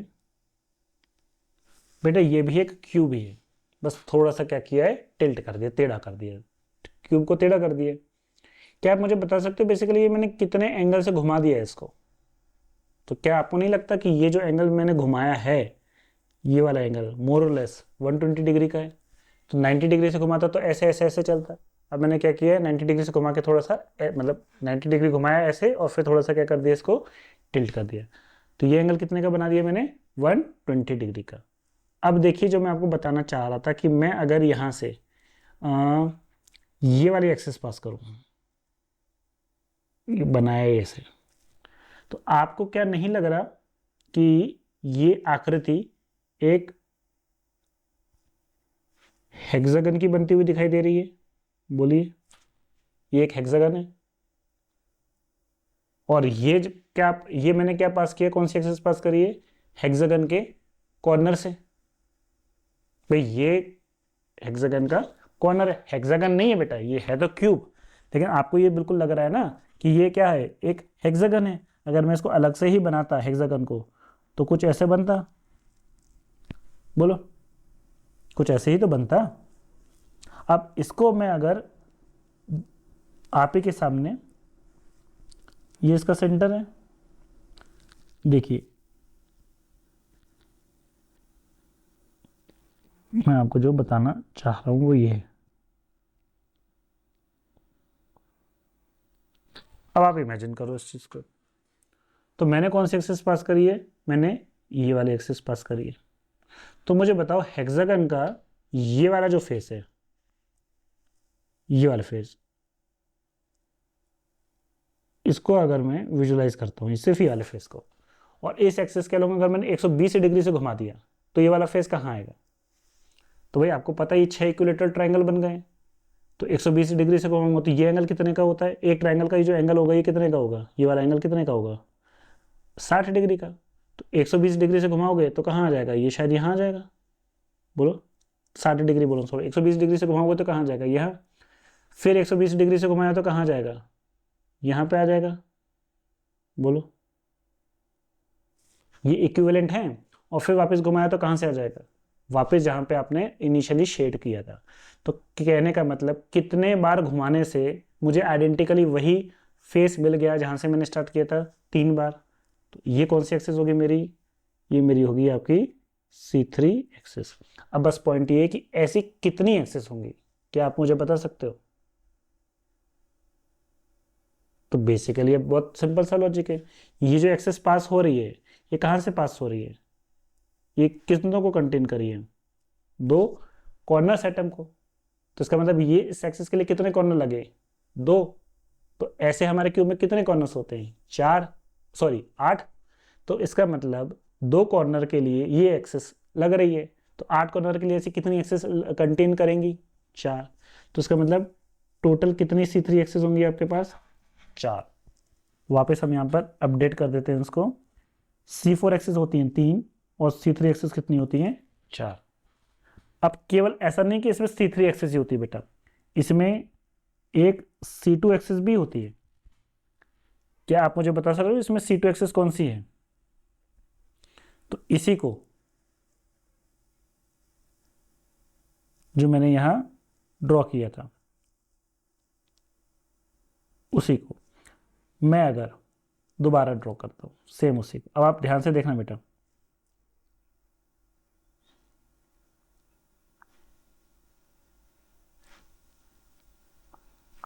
अब मैं जो एक्सेस पास कर रहा हूं उसको ध्यान से देखिएगा, मैं कौन सी एक्सेस पास कर रहा हूं। अब मैं ये वाली एक्सेस पास कर रहा हूं, ये वाली। अब बताओ इस एक्सेस के अलोंग अगर मैं इस पूरे को कितने डिग्री से घुमा दूं, 180 डिग्री से, तो क्या होगा, ये जो नीचे वाला कॉर्नर है ये कहां चला जाएगा, ऊपर। ये भी एक सिमेट्री ऑपरेशन है, इसको हम क्या कहेंगे, C2। तो ऐसी कितनी होंगी, क्या आप मुझे बता सकते हो ऐसी कितनी एक्सेस होंगी? तो बहुत सिंपल है, आप ये देखो कि ये जो एक्सेस है ये कहां से पास हो रही है। तो आपको नहीं लग रहा ये वाली जो एक्सेस है ये इस क्यूब के एज सेंटर से पास हो रही है, मतलब ये किसको कंटेन करा हुआ है, एजेस को। और इस मतलब एक एज सेंटर, आप इमेजिन करो आप जिस रूम में बैठे हो उसके कोई भी एक एज पकड़ लो, एक एज सेंटर से उसके अपोजिट फेस के एज सेंटर पे, ठीक है। तो जैसे यहाँ पे है, तो अब आपको तो यहाँ दिख नहीं रहा होगा, आपको सीधे से फेस दिख रहा होगा। तो जो भी एक एज सेंटर पकड़ो उसके डायगनली अपोजिट फेस के एज सेंटर से ये एक्सेस पास होगी। तो ये मैंने दिखाया ही आपको इस तरीके से ड्रॉ करके। तो कितनी एजेस से पास हो रही है, 2 एजेस से, और एक क्यूब में हमारे पास कितनी एजेस होती हैं या एज सेंटर्स होते हैं? 12। तो सिंपल सा गणित है यार कि अगर 2 एजेस के लिए ऐसी ये एक्सिस पास हो रही है तो 12 एजेस के लिए ऐसी कितनी एक्सिस पास होंगी? 6। तो हमारे पास ऐसी कितनी एक्सिस होंगी? 6। फिर से अपडेट कर देते हैं इसको। And now the comes the very important कि हमारे पास C2 कितनी होंगी? 6। तो ये बेटा ये डेटा ध्यान रखिएगा क्या कि C4 एक्सिस होती है 3, C3 होती है 4 और C2 होती है 6। अब ये भी याद हो जाएगा आराम से। C4 एक्सिस ऐसी है जो सबसे आसानी से विजुलाइज हो रही थी, और ऐसी C4 कितनी थी? 3, जो कि फेस 2 फेस से पास हो रही थी, और ऐसे कितने फेसेस थे? 6, तो 3 थी। तो 3C4 थी, 3C4 थी, 4C3 थी और 6C2 थी। बोलो ठीक है। अब एक देखो 3 4 से कितना होता है? 12, 4 3 से भी कितना होता है? 12, 6 2 से भी कितना होता है? 12। तो याद भी हो जाएगा। बस आपको ये पता होना चाहिए C4 एक्सिस कितनी है। तो C4 एक्सिस 3 है तो 3C4, C3 कितनी होंगी? तो 4C3। सबका प्रोडक्ट कितना आना चाहिए? 12। तो ये आपका शॉर्टकट तरीका भी है, आप ऐसे याद रख सकते हैं। ठीक है, चलिए समराइज करें तो कितनी प्लेन ऑफ सिमेट्री हो गई हमारे पास? 9, 3 vertical plane plus 6 diagonal plane. Axes of symmetry कितनी हो गई? गिन लो। 3C4, 4C3 और 6। तो 6 और 4 10 और 3 13। ठीक है, C4 plus C3 plus C2। ठीक है, और एक कौन सी होती है? Centre of symmetry. Centre of symmetry क्या होता है? जो बॉडी का सेंटर होगा, इससे हर डिस्टेंस इक्विवेलेंट है। सेंटर ऑफ सिमेट्री का मतलब ये होता है कि एक ऐसा सेंटर जिससे हम इक्वल एंड अपोजिट डायरेक्शन पे जाएं तो हमें क्या मिले? सेम ग्रुपिंग ऑफ एटम्स मिले या सेम एटम्स मिले। तो बॉडी ही सेंटर, और हर बॉडी का या हर ऑब्जेक्ट का एक ही सेंटर होता है। तो अगर आप इस पूरे यूनिट सेल को एक बेसिक यूनिट सेल मान रहे हो तो उसका सेंटर क्या होगा? उसका बॉडी सेंटर। बोलो ठीक है। तो ऐसे कितनी हो गई हमारे पास? एक। अब हम इसको टोटल अगर जोड़ लें तो टोटल कितना होगा? 9 और 1 10 और 13 और 10 23। तो कहने का मतलब दिख रहा है आपको, टोटल सिमेट्री एलिमेंट्स प्रेजेंट कितने होते हैं? 23। ध्यान रखिएगा, इस पर भी गेट में एक बार सवाल पूछा जा चुका है। ठीक है, तो remember this. Total number of symmetry elements कितनी होती हैं? 23 होती है। ये भी सवाल पूछा जा चुका है सब। देखो बेटा, मेरा काम तो क्या था ना, मैं चाहता तो आप देखो 10-15 मिनट वेस्ट करने का क्या मतलब था। मैं तो आपको सीधे सीधे बता देता कि एक क्यूब में बेटा टोटल 23 सिमेट्री एलिमेंट्स होती हैं। याद कर लो, 9 प्लेनो सिमेट्री होती है, 13 एक्सेस सिमेट्री होती है, 4C3, 3 जो है C4 होती है, 4C3 होती है, 6C2। सिर्फ आपको याद कर लो। अब आपने खुद विजुअलाइज कर लिया है ना, और यही चीज़ चाहता तो मैं आपको 3D में भी समझा सकता था एनिमेशन के थ्रू। बिल्कुल ऐसे ही देखो ये एक्सेस पास हो रही है। तो एनिमेशन से क्या होता है ना कि आपका जो क्रिएटिव पार्ट है वो तो एक्टिवेट होता है, बट मैं ये चाह रहा था कि आप विजुअलाइज करो चीज़ों को। तो आप जब खुद से विजुअलाइज करोगे, आपके पास तो 3D नहीं है ना, आपके पास एनिमेशन सॉफ्टवेयर नहीं है, तो जब आप खुद से विजुअलाइज करोगे तो ये एक लॉन्ग अंडरस्टैंडिंग या लॉन्ग इम्पैक्ट डालेगा आपके ब्रेन में, और लंबे समय तक आपको चीज़ें याद रहेंगी, समझ आएंगी। ये बेसिकली मेरा पर्पस था समझाने का। क्लियर है? तो आज हमने डिस्कस किया क्या? Calculation of number of particle. मैंने आपको पहले कैलकुलेट करके थ्योरेटिकली बताया, फिर मैंने आपको एक बड़ी यूनिट सेल में विजुअलाइज भी कराया। बड़ी यूनिट सेल के अंदर मैंने आपको 8 यूनिट सेल विजुअलाइज कराई। फिर हमने सिमेट्री एलिमेंट्स देखे, हर सिमेट्री एलिमेंट्स को हमने विजुअलाइज करके समझा है, रटा कुछ भी नहीं है। ठीक है, और यही मेरा पर्पस है होल थ्रू आउट कि आप केमिस्ट्री को समझो कि भाई कोई चीज़ें क्यों हो रही हैं, what is the driving force for this reaction, कैसे हो रही हैं, किस तरीके से हो रही हैं। That is my main purpose. धीरे धीरे जैसे जैसे हम बढ़ेंगे हम इसको और थोड़ा सा एडवांस लेवल पे लेके जाएंगे। फिक्र मत करिए, बेसिक से लेकर एडवांस तक सारी चीज़ें मैं आपको कवर करूंगा, कुछ भी चीज़ नहीं छूटेगी। जो स्पीड मेरी अभी चल रही है शुरू से लेकर आखिर तक यही रहेगा। बहुत से बच्चे बोलते हैं कि सर क्या होता है कि हमने ऐसा तो नहीं करोगे कि स्टार्टिंग में तो अच्छे से समझाओगे और लास्ट में भागा भागा के समझाओगे। बेटा वो तो मेरे डीएनए में ही नहीं है, भागा भागा के नहीं समझाऊंगा। चाहे तो लेक्चर्स थोड़े से ज़्यादा हो जाएं वो चलेगा, लेकिन आपका कोर्स टाइम से कंप्लीट होगा और बिल्कुल आपको प्रॉपर अंडरस्टैंडिंग से। हाँ, बस मेरा ये आपसे एक्सपेक्टेशन रहता है कि आप जो पढ़ा रहे हैं उसको डेली के डेली रिवाइज करके आइए, बैकलॉग क्रिएट मत होने दीजिए। नहीं तो अभी तो बेटा बहुत सिंपल सा चैप्टर है जो हमने लिया है ना, और अभी ज़्यादा दिन भी नहीं हुए हैं तो अभी समझ नहीं आएगा। जैसे जैसे फिजिकल आगे बढ़ेगी, थर्मोडायनेमिक्स आएगा, काइनेटिक्स आएगा, और अगर आपने ये चीज़ पीछे छोड़ दी तो फिर बैकलॉग इकट्ठा होना स्टार्ट हो जाएगा और फिर एक मिसमैनेजमेंट होगा और वो आपको फिर दिक्कत क्रिएट करेगा। और मोस्टली बच्चे वहीं क्विट कर देते हैं कि उनसे वो चीज़ संभलती नहीं है बेसिकली। तो ये ऐसा मत कीजिएगा। अगर एक अच्छी शुरुआत करी है, आपने एक अच्छा डिसीजन लिया है, अगर आप मेरे वीडियोस देख रहे हो तो या तो आप यूट्यूब के माध्यम से देख रहे होगे या तो आप मेरे कोर्सेज के माध्यम से देख रहे होगे, तो एटलीस्ट आप लोगों के मन में एक चिंगारी तो डेवलप हुई है ना कि यार हमें कुछ करना है अपने लाइफ में, हमें कुछ करना है। तो आप इस चिंगारी को बुझने मत दीजिए, इस फायर को शांत मत होने दीजिए।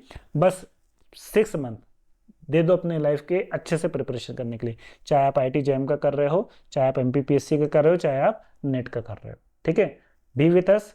मेरी पूरी कोशिश रहेगी। अब सॉलिड स्टेट जब आप कंप्लीट होगा तो आप किसी भी एग्जाम का कोई भी सवाल उठा के ले आएगा, ऐसा कोई सवाल नहीं होगा जो आपसे बनेगा नहीं। क्यों? मेरा काम दोनों ही तरीके से आपको प्रिपेयर करना है, एक तो लॉजिकल तरीके से और शॉर्टकट भी, जैसे मैंने यहाँ पर बताया। लेकिन मैं सिर्फ शॉर्टकट पर रिलाई नहीं करूँगा, उससे क्या होगा, कोर्स तो जल्दी कंप्लीट हो जाएगा, लेकिन बेटा आपको तो इंटरव्यू तक के लिए ले जाना ना, मेरा विजन तो दूर तक है। तो मैं तो ये भी सोच रहा हूँ कि केवल सिलेक्शन से क्या होगा, आपको अल्टीमेटली इंटरव्यू भी देना है। MPPSC का भी दोगे तो वहाँ भी इंटरव्यू देना है, तो खड़े तो होना है बेटा एग्जामिनर के सामने। तो वहाँ क्या, अगर किसी ने पूछ लिया बताओ ये कैसा है, तो क्या बोलोगे, सर ट्रिक याद करके 6 2 12 कर दो बस, ऐसा है? समझाना तो पड़ेगा। तो मैं दोनों तरीके से सोच रहा हूँ, एग्जाम पॉइंट ऑफ व्यू से शॉर्टकट बताऊंगा और अंडरस्टैंडिंग, क्योंकि बेसिकली केमिस्ट्री आप एज अ मेजर लिया है अगर आपने, है ना, BSc में या MSc में, तो आपको वो सब्जेक्ट आत्मसात करना चाहिए। आपको वो चीज़ समझ में तो आया यार कि बेसिकली हमने सब्जेक्ट लिया है तो कोई चीज़ें क्यों हो रही हैं, तो ऐसा फील आएगा कि बस इसमें तो सब रटने रटने जैसा है। ठीक है, तो अब हम इसका आगे का क्लास नेक्स्ट वीडियो में कंटिन्यू करेंगे, नेक्स्ट क्लास में कंटिन्यू करेंगे। अभी तक आप जितना पढ़ाया उतना अच्छे से समझ में उतना अच्छे से याद करके आइए। मे बी नेक्स्ट क्लास या एक क्लास बाद हम आपको असाइनमेंट देना स्टार्ट करेंगे, और जब ये चैप्टर खत्म हो जाएगा तो आपको इसके स्टडी मटेरियल और स्टडी नोट्स प्रोवाइड कर दिया जाएगा। ठीक है, आई होप आपको ये वीडियो अच्छा लगा होगा।